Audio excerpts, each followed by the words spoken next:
사랑하고 축복합니다. 진심으로 사랑하고 축복합니다. 이렇게 보면요, 사람마다 각각 가지고 있는 색깔이 있는 것 같아요. 다 달라요. 다 틀려요. 틀리다라는 표현이 잘못된 거죠. 다른 거죠. 근데 만약에 개인의 이미지를 한 단어로 표현하면 어떨까 생각해 봅니다. 예를 들면 이런 거예요. 이순신 하면 거북선, 이렇게 해요. 성경에도 이런 비슷한 표현들이 좀 등장하는데요, 창세기 5장에 에녹이란 사람이 등장합니다. 이 에녹이 이 땅에서 몇 년을 살았냐? 자그마치 365년을 살았습니다. 그런데 그렇게 긴 세월을 산 사람은 성경은 그에 대해서 함축적으로 에녹이 하나님과 동행했다라고 한마디로 표현합니다. 또 창세기 37장부터 나오는 요셉이란 사람이 있는데요, 요셉에 대하여 성경은 꿈꾸는 자, 꿈이라고 또 한 단어로 표현합니다. 이처럼 각 사람마다 사람들이 살아온 그 세월을 한마디 혹은 한 단어로 압축하여 함축적으로 설명할 수 있다면, 전 오늘 여러분에게 이런 질문을 던져보고 싶습니다. 여러분, 지나온 여러분의 삶을 압축하고 또 압축한다면, 함축하고 또 함축한다면 어떤 단어로 여러분의 삶을 표현하시겠습니까?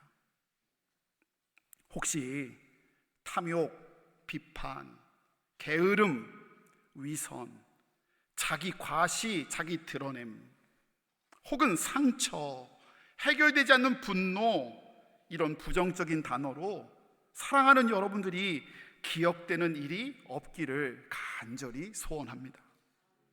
설령 지금까지 우리의 과거가 그런 부정적인 단어들로 가득 차 있다 하더라도요, 날마다 새롭게 하시는 부활의 주님, 그 부활의 능력으로 우리의 삶이 은혜롭고 능력 있는 단어들로 결론되어지시기를 간절히 소원합니다. 오늘은요, 부활의 주님과 함께 두 번째 시간으로 도마, 사도 도마에 대해서 함께 살펴보려고 합니다. 도마는요, 예수님의 제자 중 한 사람으로 갈릴리 출신 어부였어요. 근데 물고기만 잘 잡은 게 아니었던 것 같아요. 교회 전승에 따르면 52년부터 72년 순교하기까지 그는 20년을 인도에서 선교했는데, 그곳에서 우리 교회 박정근 권사님처럼 건축에도 능해서 가톨릭에서는 건축가의 수호성인이라고 도마를 추앙하기도 했답니다. 그런데 늘 도마를 언급할 때마다 따라다니는 단어가 하나 있습니다. 아시지요? 바로 의심입니다. 그냥 의심도 아니고요, 의심 많은 도마입니다. 복음서에서 도마에 대한 이야기가 그리 많이 나오지는 않는데요, 도마의 이름은 마태, 마가, 누가복음에서는 제자들의 명단에 속해 있는 것, 그게 전부인 것에 반해 요한복음에서는 도마의 이름이 4번 등장합니다. 그 내용이 짧지만 그가 어떤 사람인지, 어떤 마음으로 하나님께 나아가는지를 분명히 보여줍니다. 도마의 첫 번째 등장은요, 요한복음 11장입니다. 요한복음 11장 배경이 이래요. 예수님께서 예루살렘에 들어가셔서 복음을 전하셨어요. 그런데 예루살렘 종교 지도자들, 사람들의 반응이 호의적이지가 않아요. 복음 전파를 방해하고 적대적으로 대응하다가 급기야 예수님께 돌을 드는 참담한 짓까지 저지릅니다. 이런 험한 상황을 잠시 피해 예수님과 제자들은 강 건너에 있는 마을 베레아로 옮겨가셔요. 근데 그 베레아에 있을 때 편지가 온 거예요. 예루살렘 바로 옆에 살던 베다니에 사는 사랑하는 나사로가 죽어가고 있으니 다시 예루살렘 베다니로 와서 자기를 고쳐달라고, 자기를 위로해달라고 요청한 거예요. 자, 여러분, 예수님과 제자들 가야 합니까? 말아야 합니까? 고민이 되세요? 제자들은 문제를 크게 보고요, 위험하다며 예수님께 가지 말자고 예수님을 말려요. 그런데 그런 상황에서 도마가 16절에서 이렇게 말하고 있는 거예요. 우리도 주와 함께 죽으러 가자라고 말이에요. 모두가 쭈뼛쭈뼛 피하고 있을 때 주님과 함께 죽으러 가자고 말했으니 얼핏 들으면 도마의 이 말이 예수님을 대한 엄청난 충정으로 들려집니다. 그런데 잘 살펴보면요, 그렇지 않다는 것을 우리가 깨달아 알게 되어요. 여러분, 지금 누구랑 같이 가는 거예요? 예수님이랑 같이 가는 거잖아요. 생명의 주관자 되시는 예수님을 따라가는데 여러분, 죽기는 왜 죽습니까? 안 그래요? 우리가 주와 함께 죽으러 가자라는 말은요, 그런 의미에서 주님, 생명의 주님, 능력의 주님, 그 주님을 무시한 채 현실을 확대 해석하고 그 문제를 과장하고 있는 것입니다. 가끔 우리 권사님들, 집사님, 장로님들랑 얘기하면 자주는 아닌데 가끔 그런 말씀을 하세요. 비슷해요. 도마처럼 교회가 망한대요. 교회가 왜 망해요? 문제가 오는 거 이해한다니까요. 그리고 당신의 가정이 망한대요. 왜요? 문제가 있어요. 그런데 여러분, 문제는요, 예수 이름으로 해결해야 되고 극복해야 될 것이지 이 문제로 넘어지라고 우리에게 주는 게 아닙니다. 문제보다 더 크신 주님이 이곳에 오늘도 버젓이 살아계시는데요, 어디서 죽는다는 말을 하고요, 어디서 망한다는 말을 그렇게 서슴없이 하냐고요. 지금 도마가 다 그런 일을 하는 거예요. 죽으러 가자. 이 말을 잘 분석하면요, 그의 체념에 가깝고 부정적이고 염세주의적인 그의 못된 마음의 쓴뿌리가 기질이 그대로 들어오고 있는 거예요. 도마의 두 번째 등장은요, 요한복음 14장에 등장해요. 예수님이 당신의 십자가와 부활에 대해서 제자들에게 드러내셨어요. 제자를 위하여 거처를 예배하러 가신다. 바로 십자가 죽음에 대해서 말씀하신 거고요. 그러나 근심하지 말고 나를 믿으라 라고 말씀하신 건 다시 돌아와 우리에게 부활 승리하신다고 그 십자가 부활에 대해서 말씀해 주신 거예요. 아마 이 본문은 여러분 장례식 예배 때 흔히들 교동문으로 사용하기에 여러분 익숙하실 거예요. 그런데 그런 예수님의 말씀에 도마가 다음과 같이 반응해요. 5절 말씀입니다. 제가 5절 말씀을 읽어 드릴게요. 도마가 이르되 주여, 주께서 어디로 가시는지 우리가 알지 못하거늘 그 길을 어찌 알겠삼나이까. 도마의 질문이 지금 질문으로 들리십니까? 저는 아닌 것 같아요. 제가 그런 입장에서 듣고 있어서 그런지 몰라도요, 도마의 지금 질문은 비꼬음으로 들려지고요, 빼뚤해서 지금 주님께 지금 반항하고 있는 모습으로 보여져요. 길이요 진리요 생명 되신 주님을 전혀 이해하지 못하고 있는 도마의 반응이에요. 도마가 왜 그렇게 반응하고 있는 거지요? 주님이 죽으심 십자가 사건과 주님의 부활 사건이 자기 머리로, 자기 관심에서, 자기 경험에서는 이해가 안 되는 거예요. 철저히 자기 관점에서, 자기 경험에서 주님의 말씀을 평가하며 칼과 가위를 들고서 주님 말씀을 오려가며 자기 스스로 판단하고 지금 제안하고 있는 도마의 모습인 것이죠. 세 번째 도마의 등장은요, 요한복음 20장 전반부에 등장합니다. 부활하신 예수님께서요, 제자들을 찾아오셨어요. 그런데 그 제자들이 모두 모여있는 그 자리에 도마가 없습니다. 그래서 24절은 이렇게 이야기해요. 예수께서 오셨을 때에 함께 있지 아니한지라 라고요. 왜 그 자리에 있지 않음을 성경이 굳이 기록하고 있을까요? 이 말씀이 무슨 말이냐면 이런 거예요. 예를 들면 주일 예배 드리러 왔는데, 주일 예배 드려야 하는데 계셔야 할 장로님이 있지 아니한지라, 이 뜻이라고요. 주일 예배 드리러 왔는데 계셔야 할 권사님이 안 계시고 집사님이 계시지 않는다라는 뜻이에요. 즉 이 의미는요, 도마가 자신이 있어야 할 자리에 있지 않았다는 말이에요. 꼭 그런 분들이요, 그렇게 자신이 자리를 비워놓고서 딴말 하잖아요. 중요한 순간 다른 이야기 하잖아요.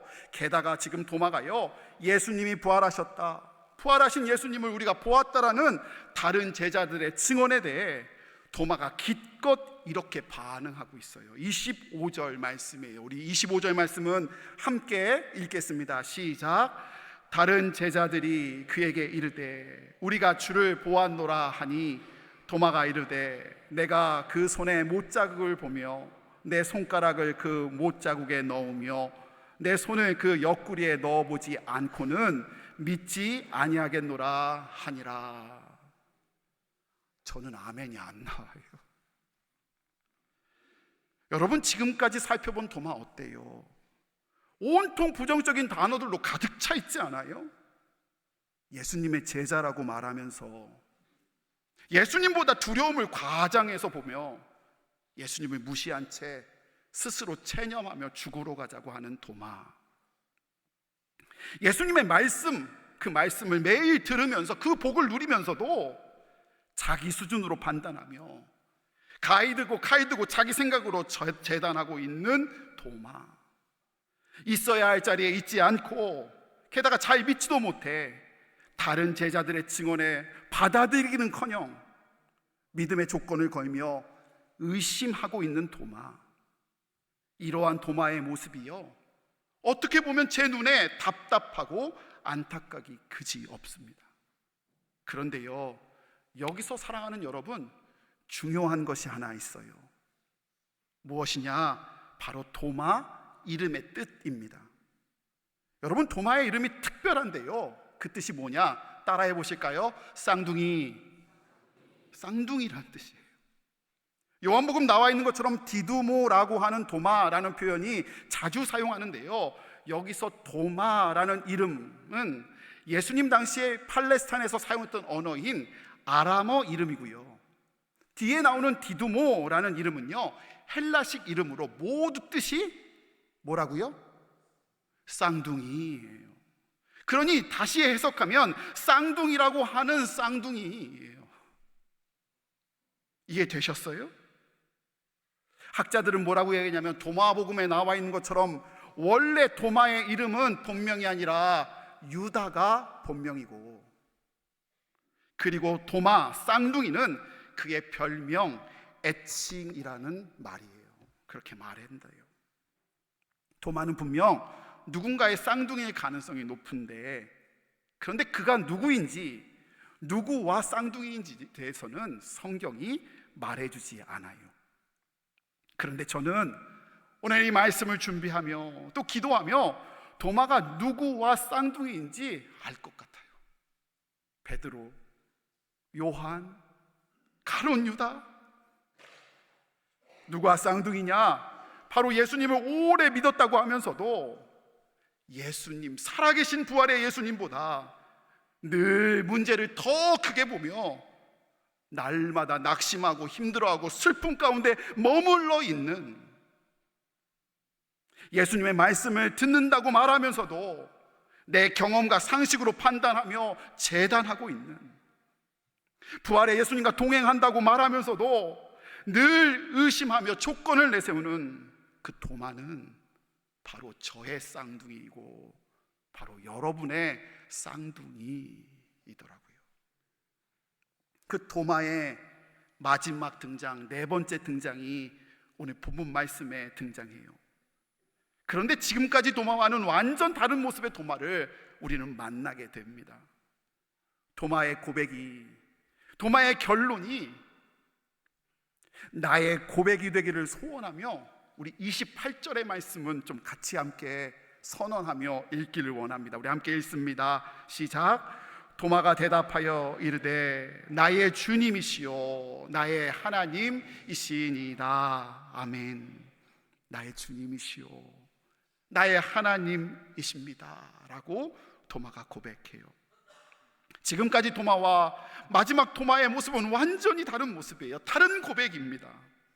그 결론이 감사하게도 의심으로 끝나지 않고 있고요, 믿음 없음으로 끝나지 않고 있고 상처로 끝나지 않고 있고요, 해결되지 않는 문제와 분노로 끝나지 아니하고요, 감사하게도 주님을 향한 확신에 나의 주님이시요 나의 하나님이십니다라는 고백으로 끝나고 있는 것 너무너무 감사합니다. 근데 그가 그렇게 결론 내릴 수 있는 것, 그 이유가 아주 분명해요. 그 이유는 다름 아닌 바로 그가 부활의 예수님을 만났기 때문입니다. 더 정확히 말하면요, 부활하신 예수님께서 도마를 찾아와 만나 주셨기 때문입니다. 예수님이 그의 부정적인 마음을 만져주셨고요, 그의 연약함을 만나 주셨고요, 그의 상처를 만나 주셨어요. 그가 믿을 수 있도록요, 예수님은 그의 상처난 손과 옆구리를 내밀며 오히려 그가 믿을 수 있도록 다 내어주셨어요. 그의 상처가 믿음이 될 수 있도록 예수님께서 기꺼이 자신의 모든 것을 내어주신 거예요. 사랑하는 성도 여러분, 그 부활의 주님이 저와 여러분 가운데 함께 계신 줄 믿습니다. 제가 정말 좋아하는 고백이 있어요. 그 고백은 이런 고백이에요. 내 손, 우리 손에 있으면 해결되지 않는 상처이지만 부활의 손, 부활의 주님의 손에 맡겨지면 은혜의 흔적이 됩니다 라는 고백이에요. 도마에게 있었던 부정적인 단어들, 의심, 불신앙, 낙심은요, 도마에게 있을 땐 분명 상처였습니다. 그러나 부활의 주님이 찾아와 도마를 만나 주시고 부활의 주님이 그 권능의 손으로 그 모든 것을 만져주셨을 때 그 모든 것은 주님 안에서 은혜의 흔적이 되었습니다. 오히려 자랑할 은혜의 자리가 되었어요. 지난주 제주에서는 세계 여선교사 선교대회가 있었습니다. 세계 각국에 헌신하시는 150여 분의 선교사님들과 스태프들이 함께 모여 은혜의 시간을 가졌어요. 그래서 제가 가서 이틀을 섬길 수 있었는데요, 그런데 그 선교 대회 중에 너무너무 은혜를 받았는데 그 중에 한 목사님의 간증도 듣게 되었습니다. 그 은혜로운 간증을 여러분에게 좀 나눠드리려고 해요. 예전에 그 선교사님이 한국에 갑자기 들어오셨답니다. 계획하고 들어온 것이 아니라 급히 들어와 교회에 연락도 안 한 채 주일 예배에 참석했는데 지금처럼 목사님이 예배를 인도하시다가 선교사님이랑 눈이 마주친 거예요. 그리고 선교사님은 어떤 방법이라도 세워주고 싶으셔서 축도를 이 자리에서 즉흥적으로 예배 끝난 다음에 올라오셔서 축도해달라고 부탁을 하셨다는 거예요. 그런데 그 축도가요, 이 초짜 선교사님에게 한국어로 하는 첫 번째 축도였대요. 안 해봤는데 시킨 거예요. 예배 중에 얼마나 긴장이 되든지 설교는 하나도 들리지 않고요, 막 걱정만 자꾸 되더래요. 예배가 하나도 안 들리고 가슴에 뭔가 두근반 계속 그러는 거예요. 그러다가 예배가 끝이 나고 축도 시간이 되었어요. 어떻게 축도하죠? 기억하시나요? 제가 이렇게 주로 축도해요. 이제는 우리 구주 예수 그리스도의 크신 은혜와 간절히 축원하옵나이다. 아멘. 졸다가 나가시면 안 돼요. 이렇게 축도하잖아요. 이렇게 이제는 이라고 시작하는데요, 이분이 너무 떨리는 바람에 이 이제는 이라는 단어가 생각이 안 나는 거예요. 그래서 막 고민하다가 쭈뼛쭈뼛댔다가 어떻게 시작했냐, 이렇게 시작하셨대요. 요새는 하셨답니다. 그래서 여러분처럼 막 반응이 뭐야 막 이렇게 어색함에 그렇게 반응이 됐나 봐요. 처음에 이렇게 꼬였으니 얼마나 심장이 떨려요. 마무리를 잘해야 되는데 이게 되나요? 짧은 시간에 생각이 엉키고 말이 꼬이고, 그래서 간절히 축원하옵나이다 하고 맞춰야 하는데요, 생각이 너무 엉킨 나머지 마음의 단어가 자기도 모르게 툭 튀어나왔대요. 그래서 이렇게 마치셨답니다. 간신히 축원하옵나이다, 이렇게 해요. 정말 그렇게 간신히 축도를 마쳤는데 정말 미치겠더래요. 여러분, 축도 끝난 다음에 목사님은 어디 가 계십니까? 그 선교사님은 어디 가 계셨을까요? 웃으시는 분은 대부분 이제 눈치채신 것 같아요. 뒤에 가셔서 한 분 한 분 악수해요. 근데 선교사님 도망가고 싶으시더래요. 한 분 한 분 선교사님 수고하셨습니다, 수고하셨습니다 이렇게 다가오는데 그렇게 말하시는 분 한 분도 없는데요, 선교사님 생각에 실수하고 난 다음에 어떤 생각이 드냐면, 아유, 간신히 선교사님 안녕하세요, 간신히 선교사님 잘하셨습니다 라고 오는 것 같더래요. 선교사님께 그 모든 게요, 그 순간이 상처가 되셨대요. 별거 아닌 것 같아 보이지만 그 상처에 매몰되고 보니 사역도 안 되고요, 매해 연회 때마다 선교 보고하러 와야 되는데 선교 보고하러 올 용기도 안 나더래요. 그러니 무슨 목회가 되겠어요. 마음이 낙심되고 낭망되어 아무것도 할 수 없다가 그 선교사님 하나님 앞에 엎드려 기도하셨대요. 그런데 어느 날부터 성경이 다시 읽혀지는데 성경 속 하나님이요, 부족한 우리의 상처에 관심 많으신 분이심이 성경 속에서 보여지기 시작하더래요. 하나님이 아브라함의 결핍을 찾아가셨고요, 하나님이요 야곱의 섭섭함을 찾아가셨고요, 하나님이 모세의 낙심을 찾아가셨고요, 하나님은 한나의 눈물을 찾아가셨고요, 하나님은 다윗의 실패와 실수에 집중하시며 그것에 찾아가시더래요. 그게 보여지시기 시작해요. 특별히 부활하신 예수님은요, 아예 의심 많은 도마를 찾아가 그 의심에 집중하며 아예 자신의 못자국 난 가슴과 손을 내밀며 그 의심을 믿음으로 세워주시더래요. 그리고서 나서 그 선교사님 이렇게 고백하셨대요. 아, 주님이 나의 약점에도 집중하시겠구나, 나의 간신히 사역 가운데서도 하나님이 집중하고 계시겠구나. 선교사님 부활의 주님께 그 상처를 맡겨드린 거예요. 그렇게 부활의 주님을 통과하고 보니 자신은 여전히 간신이고 자신의 사역은 여전히 간신히인데 놀라우신 하나님의 손이 그 간신히의 사역에 자기를 덮으시니 그 모든 것이 하나님의 놀라우신 일하심으로 고백되어지더래요. 상처가 그리스도 부활의 흔적으로 되어버린 거예요. 사랑하는 제주중앙의 성도 여러분, 여러분 안에 도마처럼 부정적인 단어로 혹시 가득 차 있습니까? 여러분의 가정 안에 자꾸 생각나는 부정적인 낭망하는 단어들이 생각나십니까? 여러분과 여러분의 가정 가운데 해결되지 않은 상처들이 있으신가요? 예수님의 이름으로 간절히 기도합니다. 그 상처들로 여러분이 결론되지 않기를 원합니다. 우리 손에 있으면 해결되지 않는 상처이지만 예수님 부활의 주님의 손에 맡겨드리면 그 상처들은 부활의 흔적, 은혜의 흔적이 될 줄 믿습니다. 사랑하는 성도 여러분, 예수님이 오늘도 살아계셔서 우리 예수님이 우리의 상처에 집중하고 계십니다. 예수님이 우리를 사랑하셔서 그 상처를 믿음으로 바꾸시기 위하여 우리 주님이 사망 권세 이기시고 부활하셨습니다.